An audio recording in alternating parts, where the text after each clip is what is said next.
We ordered twins for each of the kids. Hey guys, it's me, Lawrence Prezman, Stoppage Time. Excited to talk soccer. 3 amazing guests joining us today. Nick Borrman at Borrman00. Carmine Bianco, 7-1 run at Carmine Bianco WT. I'm losing my mind. And it says Kevin Dolan, but we know it's you, Pavlos. How are you, my brother? Oh, we are. I'm speaking on behalf of all of us, and we are, although my hair's a little unruly today. Carmine, I'm checking to see.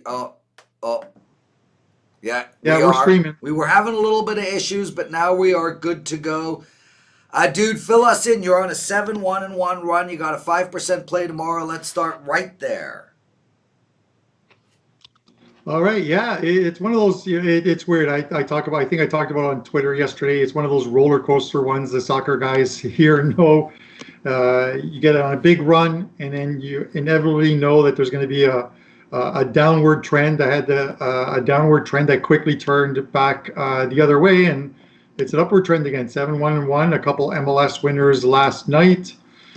4-1 day yesterday, and 3 games up today, and a 5% play up for tomorrow that I really like. So hopefully we can build some momentum because there's a ton of games that I like this weekend. So I'm going to have quite a few big cards up, Nick, I believe. Shift to your left and tell us what's been going on with you, brother. How's the golf? Golf is good. I got out yesterday, played well, had several birdie putts. I missed my first 5, but then I made 3 in a row at one point, which was awesome. Haven't done that in a while. But golf game's good. Wife's good. Baby's good. Been a good run the last couple of weeks with soccer picks. Golf's going very well. Excited about the tournament this week. So a lot of good things right now. Nick, no complaints really at all. I have a birdie putt almost every time I golf, man. A birdie is when you're 1 over par, right? If that's what makes you feel better, you can have as many of those. That's what makes me feel better. Pavlos, what's going on? Are you winning? Are you losing? And how's the dating life? Dating life is going mediocre. What happened? Every week it's like 2 weeks ago you had nobody. Last week you had somebody. Now it's mediocre. You know how it goes. There's ups and downs in this, business. My plays are going pretty well the last few days. I went through a rough patch last week. Now over my last 8 plays, I have 4 wins, 2 half wins, and 2 losses. I think it's going pretty great. I have a 5% up that goes live in like 25 minutes. So if anyone wants to take advantage of that, it's up for grabs. So let's talk some soccer for today and tomorrow. Tons to discuss. Want to welcome everybody in. Hope you're well. El Ray, Connor, nice to see you. Tim C, good day. Talisman, how are you, my friend? Elliot, Alistair, Lamaguina, Mike Wilson, nice to have all of you guys with us. Keep active. And we will get to any questions or any comments that you might have. A busy week of soccer. Again, EPL, La Liga and Serie A games all the time. Nick, you're up first. A struggling Lazio team hitting the road. They've lost 3 in a row. What are we doing here? Are they going to get out of this funk? Listen, last week I thought they were going to, and they did not. This week, I'm not going to suggest that they are or are not. In fact, I'm just going to go with a totals play on this one. They've been struggling to score, and they've really been conceding a lot in their last 3 games. They've lost their last 3. They've scored just 2 goals in those 3 games total, and their expected goals average in those 3 games is less than 1, and that includes damn near having an expected goal number of 2 against Lecce. So that means the other 2 games that they've been under a half a goal each. So they're really struggling to get anything going offensively. And if you watch them, you can just see there's just a lack of anything going on. There's no creativity on the side. They just don't appear in good form like they were all year long. And defensively, they've been even worse. They're allowing 2.4 expected goals per game in the last three, which that compares to 1.3 for the season. I mean, it's damn near double what they were doing all season long. Of course, Carm knows that, they were the team when we had the restart. They were only 1 point back of Juve when we restarted the league, and they've now fallen 8 points back. So, listen, I said it last week, if they wanted any chance to start to make progress, they had to win. They didn't. I'll say it the same thing. Pretty much their last chance. I think it's too late at this point, but it's their last chance. And I don't necessarily see them all of a sudden clicking offensively. I think that may take a little bit more time, but I do think they can tighten up a little bit on the defensive side. And that's really because Udinese is just not a good offensive team. They're the second worst team in the league on expected goals this year at 1.12. So if there's anybody that they can possibly do better on the defensive side, it's got to be Udinese, who is the number one under team in the league. For that reason, they don't score. At the same time, they were pretty solid on defense. They're slightly above average at 1.43 on the expected goal number. So they're slower paced, grinded out type of a game when you get playing these guys. So I just feel like this looks like maybe a 1-0, a 2-0 win. I'm not going to say they're going to win. It could be 1-1. And hell, I wouldn't be surprised if Udinese did win. So I'm going to go more safe on this one. I think they tightened up defensively against a bad offensive team. I just don't really count on them yet to fix it offensively, to score enough to make this an overplay. So right now it's 2.75, which I think is good because, again, if it does land on 3, and I think that's probably worst case scenario, it's just a half loss. So I'm kind of thinking, a half risk or a full wager win here. Under 2.75 is where I'm Carmine, he likes the under. Red card, yellow card, or no card? No, because it's at 2.75. If it was 3, I definitely agree with them on the under. I don't want to give it a yellow just because there's a possible that it could land on 3. But let's not forget Udinese does have that one player that we all love on the team, Lasagna. He scored the first goal last week for Udinese, even though they lost 3-1. Lazio just listen. I had him over 3.25 as a 5% play, and it landed on 3. So I lost half of my bet.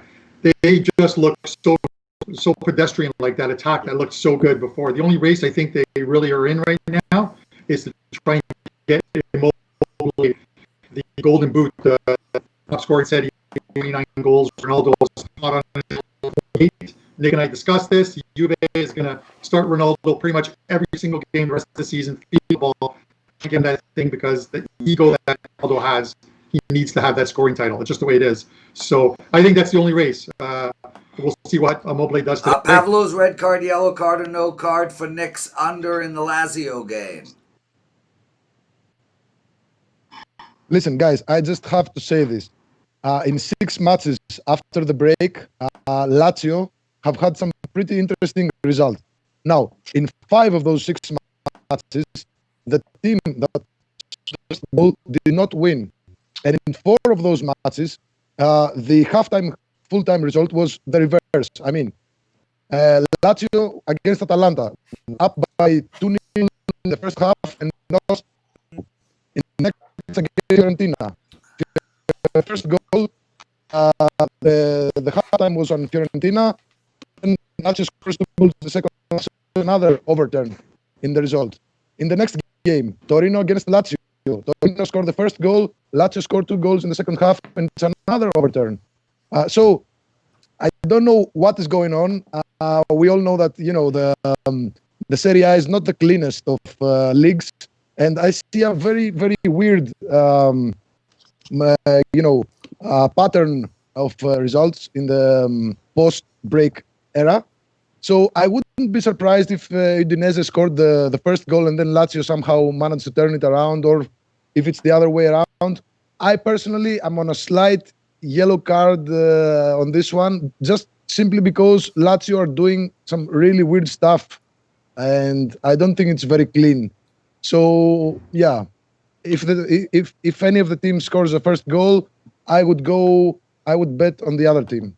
So it's halftime Udinese, full-time Lazio, or halftime Lazio, full-time Udinese for me personally. Well, that's some good advice, Pavlos. That's cool. Lawrence, can I ask you a question? Are we still streaming? Well, we're having sound issues, to say the least, but No, because I just checked on my screen. We all look frozen, and on my phone, we're frozen. yeah, hold on. Connectivity issues. Stream keeps buffering. God, I tell you, man, I've had Rogers in my house for a week. I don't know. Maybe we should just tape the show. All right, let's continue Hold on. on. Let me deal with Chris while we're live. Although it has we have kicked back in. I'm going to keep going. And then I'm going to kill Rogers. Rogers is the ISP, and it's been a nightmare experience since I moved. Nightmare. Anyway, Carm, before we get into you, let's just go through what's going on at Wager Talk. 2 p.m. is the NASCAR show. 3 p.m. is Straight from the Strip.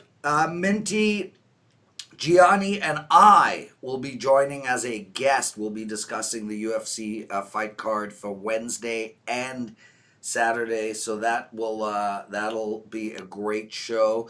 And also, everybody, make sure to tune in 12 to 1 p.m. Eastern, Monday, July 27th. Teddy and I start our big show. It's called Wager Talk Today. Everybody's going to be on it except Nick and Pavlos and Carmine, and Kevin and Andrew. And Might be just easier to say who's on the show than who's not on the show. well, you guys will make your appearances, that's for sure. We love you guys. Yeah, sound was coming through bad, guys. My apologies. It's tough. Right now we're good. But I really do want to, I just want to kill my ISP. I paid for 700 speed, and currently it is at 73. So that's not very good. No. We got a big promo for everybody today. No code required. Carm, tell us about it.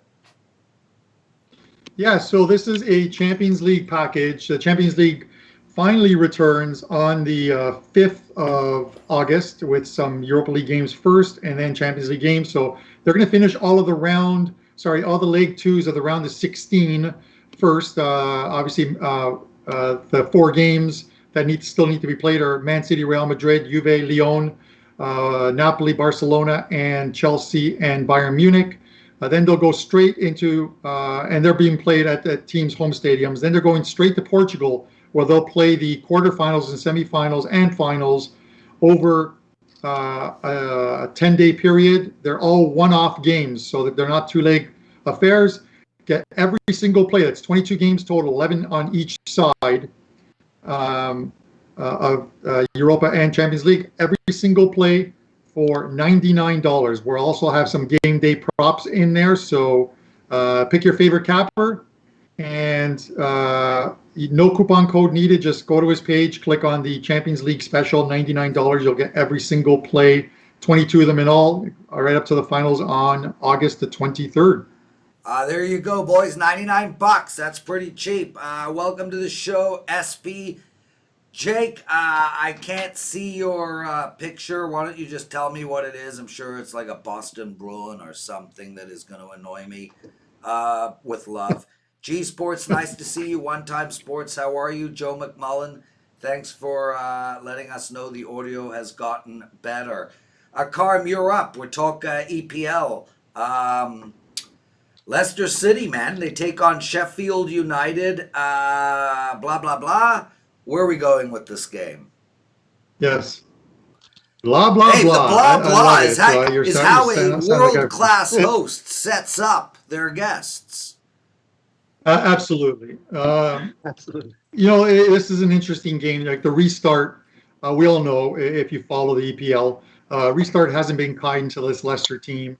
At one point, they were battling Man City for second place behind Liverpool in the standings, and now they're actually battling the other Manchester team, Man United, for fourth place and that final Champions League spot. They've gone 1 win, 3 draws, 2 losses in their 6 games since the restart, and now you look at their schedule, they're up against in form Sheffield side that have won 3, drawn 2, and lost 2 since the restart, have moved up to 7th place. They're and they're only 5 points back of those 2 in the standings. They've got to play after this game. They've got to play at Tottenham and then finish at home against Man United. So it's very tough. This team has, according to Grace Note, that is a data company, they have a 33% chance of making it into the top 4 in a Champions League spot, even though they hold 4th place right now. Sheffield, they picked up 10 points in their last 10 of a possible 12 points in their last 4 games. Definitely in form. Those 3 wins were against Chelsea, Wolves, and Tottenham. So some very good teams. The one caveat is all 3 of those wins were at home. But on the road, 4 wins, 9 draws, which is important for where I'm going here, and then 4 losses. You're getting half a goal here with Sheffield. This is a team that's not playing out the rest of the season. They're actually playing to win games. So I'm going to take the half a goal here with Sheffield United because, again, this is a team that plays tight on the road, picks up points, 9 draws out of 17 games. So a draw here gets you the money. So we'll take Sheffield United plus a half a goal here. Red card, yellow card, or no card? No card. I totally agree with Carm. Leicester have been really terrible after the break. They're in danger of losing the 4th spot, and I think they will. They also have some important absences in their defense. Their wing backs and one of their best center backs is they are missing from this match. So yeah, Sheffield actually do have a very big motive to win this one and claim one of the Europa League tickets. So yeah, Mr. totally Borman? agree. What color card is like 105% agreement? I don't Pick have your that nose. in front of me. It's a green card. A green card. The green card. There you go. I mean, Sheffield, they came out of the restart in an alarming way. They struggled. Obviously, they lost 3 of their first 4. They weren't scoring, but they have turned around. I mean, to beat Chelsea, the Wolves, and Tottenham all in 3 of their last 4 games is impressive. And Leicester has not looked good at all since the restart. They're lucky they got a couple points. They did. This is a total wrong line here. I think it's probably just a line that you look at because, oh, look, Leicester's ahead of Sheffield in the table, and they should be the better team, and they're at home. Let's put them by goals. The public perception, all numbers say this is a Sheffield play. They're in better form. They're playing better. 105% agreement. Guys, just to let everybody know, I've been doing this since 1998. When 3 handicappers agree so strongly on a play, Hey. the side is Leicester. Absolutely. Yeah, I don't know how come that works, but you guys also strongly agree, which means we've got ourselves a loser. It does happen all the time. You're absolutely right. It's one of those weird things. We could all be so confident on, though, what just happened. Guys, Connor Muscala puts out a live wagering bet. Odds of the Prez hitting 700 speed plus 800.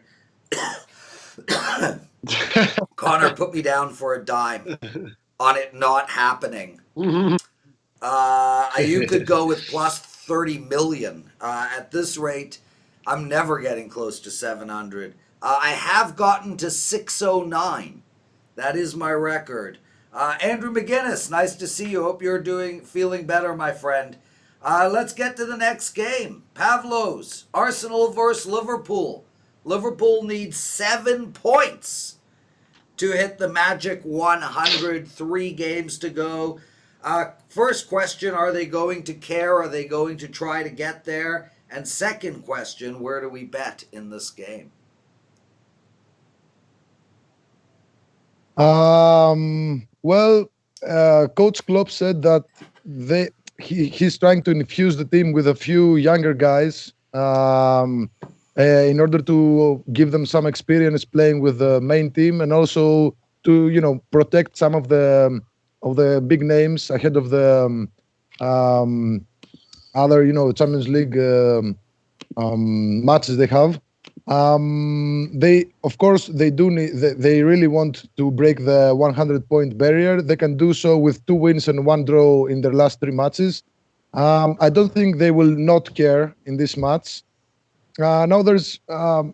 I'm not so sure if Arsenal will actually care because now that Manchester City do not have a ban from the Champions League, Arsenal are 5 points away from the European spots, from the 6th spot. So if they lose this match, it's pretty much gone. One other thing, interesting thing about Arsenal is the fact that on Saturday they have the semi-finals for the FA Cup against Manchester City. We're going to discuss that game, everybody, they might, on Friday. So make sure to come back. And on Friday, we're going to look at that game in depth. Go ahead, Pavlos. Sorry. Yeah, no problem.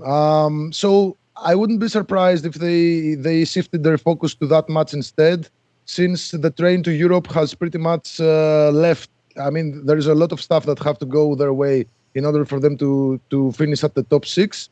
Arsenal coming off a 1-2 loss against Tottenham that wasn't really good. They weren't very good in that match. Their defense is once again struggling a lot. Coach Arteta tried to mix up the defense with Kolasinac playing at center back, but that didn't work out because he's a very strong player but not a very fast player. That loss did end their 5-match undefeated streak in all competitions. One other very interesting statistic about this head-to-head is the fact that Liverpool are undefeated in the last 10 matches in all competitions against Arsenal. In the last match these two played against each other was a mind-blowing 5-5 draw in the Carabao Cup in October. Liverpool have not done a very good job in this venue, even though they're undefeated in the last 10 matches, regardless of venue. They've only won twice since 2002 in this venue. But in any case, I think that Arsenal will fight for this match. I don't think that they will spend any unnecessary resources if they are losing by 0-1 or 0-2. So, as with all other matches in this matchup, there are usually a lot of goals, a lot of goals. I mean, there have been 54 goals in the last 12 matches between the two, and also that's insane. That's an insane number. Match. And yes, and in their last 55 Premier League matches, there were 159 goals, which is a little under 3 goals per match. So, all in all, I think I'll go with the over 3 goals in this match at plus 110. But I wouldn't pick a side here. It's a double reading match for this. We understand, brother. Abel agrees. He likes the over in the Arsenal Liverpool game. Carmine Bianco, what kind of card do you give to Pavlos? I'm not giving him a red. It's funny. Pavlos refuses to give anybody a red now because he gave me a red once, and then for the whole week his teams were getting red cards. He thought it was like a bad mojo thing. I understand. So, but 3 is one of those totals where I just can't go over or under it because it very well could land on top of it. Listen, Arsenal's been playing very well under Arteta of late. Nick and I did the live wagering game on Arsenal-Tottenham on the weekend. I thought Arsenal were the better team, defensive error, and you can't make defensive errors against this Liverpool side. They're going for the 100 points. This game will determine what Liverpool does in the next couple of games. If they get a draw or a loss here, the next couple of games, you're going to see young guys in the lineup. It's just the way it is. They're going to close out the season like that because they have guys who need to play 5 times. Have to make 5 appearances in order to get a title medal. So there's some guys with 4, so they're going to get those guys in at some point. Arsenal's playing very well right now. They still have a chance at 7th spot and getting a Europa League spot because that FA Cup winner it clears up another Europa League spot. And there's 4 teams that are battling for that Europa League for that FA Cup spot that already are in the top 6. So it's one of those things. I don't think they're going to beat Man City. So let's forget about that. But they could get a result here against Liverpool. This is a tough one. So I'm just going to give them a yellow just because I think it could land on 3 and then we're pushing. So sorry about the yellow. No Nick problem. Borrman, what do you think? I will say if you want to play the total over 3, the only way it's going over 3 is both teams are scoring. So combo, both teams to score and over 3. And over 2.5. It's a normal betting market. So both teams to score and over 2.5. You can parlay them if your book doesn't offer them as a combo, but it's usually a combo on its own. It's -110. So I think if it's going to hit 3 anyway. That's going to win your bet because both teams are probably going to get on the board if it's going to be going over. So that's a great way to play that a little differently for a slightly better total. I just don't see one team scoring 4 goals to get over the total. So I think it's going to come from both. So I like that way to play the over here on this one. That's a great point, Nick. Boys, before we get into the rest of soccer, let's go off topic for a quick second. Nick and I have been wondering. We have an Italian and a Greek on this show. Pavlos, what food is better, Italian or Greek food? Must I really Yes. answer this question? Okay, I will. Greek It's Greek food. And Carmine, what do you think? All the way. While I do enjoy Greek food, I'm still a fan of Italian food. So, but lately I've been ordering a lot of Japanese cuisine. I tend to like that. The that's pretty problem I good. find with Japanese is it never fills me up. I mean, I love it too, but I never feel full. My favorite Asian cuisine is Thai, red chicken curry. Nick, so, in keeping with the, because all over the world we know Greek food, it's flavorless. It's just like a little bit of stuff sprinkled over chicken. Their salads are just known for complete flavor with oil and vinegar. Their rice is phenomenal, the way they just cook them with no flavor. And then they put them all on a plate and call it souvlaki. And then you have the Italians. They're very much like the Mexicans.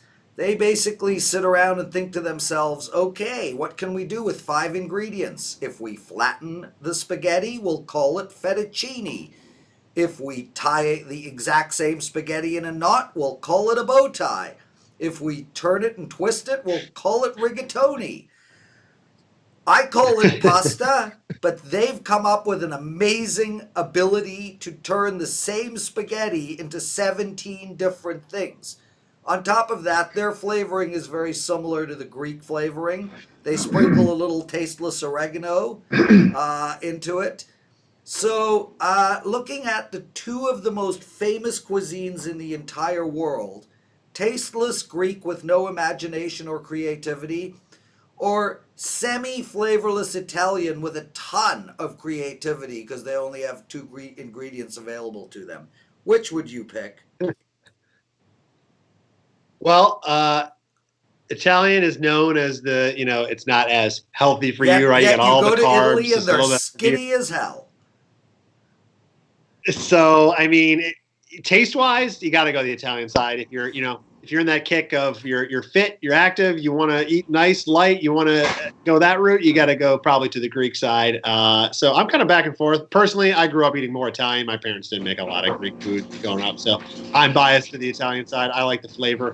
I only work out so I can eat what I want. I would go for the Italian. Yeah. Sorry, Pavlos. Pavlos, if it means anything, I eat way more Greek than I do Italian, dude, and it's most similar to Israeli or Middle Eastern cuisine, and I'm a big fan of that. So I will pick Greek food over Italian. Carm, with love. Yeah, Nick, it's amazing that the Jewish guy on the show is commenting on food. Like they lose it right after breakfast, after lox and bagels and like smoked salmon. They've got nothing else. What are they eating? Celery the rest of the Johnny, day. Like, Johnny is the best. Johnny's who's like, ever what are they said? eating? They just this big dough ball and tasteless soup. Anyway, El Rey, I'm with you, Yeah, dude. it's like Lamb chops wins, especially with mint jelly. But yes, I eat a lot of Italian and I eat a lot of Greek. Nick, what is your cuisine? I mean, honestly, there's not much I don't eat. I'm like that guy that whatever you put on the table, I'm going to eat it. And I like almost everything. I probably like Mexican, honestly, Okay, as that's my my favorite. official worst. Sorry, Abel. Mexican food. I mean, I'd love to work at Taco Bell. I love, Okay, we got 5 I ingredients. love, Let's come up with 100 different ways to put the. We'll put the taco at the bottom. Then we'll put the taco in the middle. Then we'll put the taco at the top. We'll put the chicken on the left side. Then we'll put the chicken on the right side. We'll melt the cheese. We won't melt the cheese. We'll mix the sour cream. We won't mix the sour cream. We'll put an avo in. Oh, we'll mush it and call it guac. I mean, come on, man. Okay, boys. creative. Consensus pick time. Carm, set it up. Yeah, the consensus game is tomorrow in Serie A action. It is Genoa at Torino, and we like sorry, not Torino. We like Genoa getting a quarter of a goal tomorrow. I'll give you just like I gotta a close my talking door. point from my It's end of it, and then I'll throw it to Nick. But these are two teams that are battling for a relegation spot. Genoa right now, after their win 2-0 at home against Spal, are now 30 points, one above Lecce for that last relegation spot. Torino have been dragged right into this relegation now. They have got 34 points. It's no given for them. So this is one of those ones where these teams might actually be happy with a point. And if you're getting a point and you're getting a quarter of a goal, if you're happy with the point and get a quarter of a goal, then it stands to reason you should be taking that line. So for me, I'm taking Genoa right now, plus the quarter goal. Nick? I always like to look at this where they stand in the table versus what their expected goal points would be based on how they're performing. And right now, they're within 4 points of each other. Torino's 4 points up on Genoa. But expected points actually has Genoa up 9. So if you look at the 40 goals they've scored, their expected goals sits at 45, and they've allowed 60, but their expected goals against is only 50. So that's a 15 goal swing on their differential on their expected goals this year, which is a big, big number. And expected goals, as I always talk about, is really a better metric than goals is as far as knowing what's going on, in the game of real chances and converting those into likelihood to score. So that alone right there is telling me, the better side by the numbers is the team catching the goals. So I'm taking the plus quarter number. I think they're going to, for a good reason, like Carm said, a point's good for both teams here. I think a draw could happen, but I just like plus a quarter goal. I think they're a better side. They could win it as well. Can we get back to the food quickly? I just want to make mention of some of the people here. Abel, yes, Taco Bell is not Mexican. I get it. All Mexican food is 5 ingredients. Still, my joke still remains. Connor, I am with you. Pavlos, I spent 21 days in EOS. 21 days. Yep. And I agree, man. Gyro with tzatziki, come on. That is an epic, delicious dish and much better in Greece than here. And Jake Horowitz, I'm so with you, dude. As a Jewish guy, I listen to all of these people. They tell me Jewish food. There's no such thing. What's a Jewish restaurant? Bagels and cream cheese, pastrami sandwich. What else do they have? Oh, how they know nothing. Speaking of food, Carm, we have the Lasagna Award coming up, and just for the record, wait, the best comment to date, SP. Indian cuisine is the best. I like to be sweating by the end of the meal.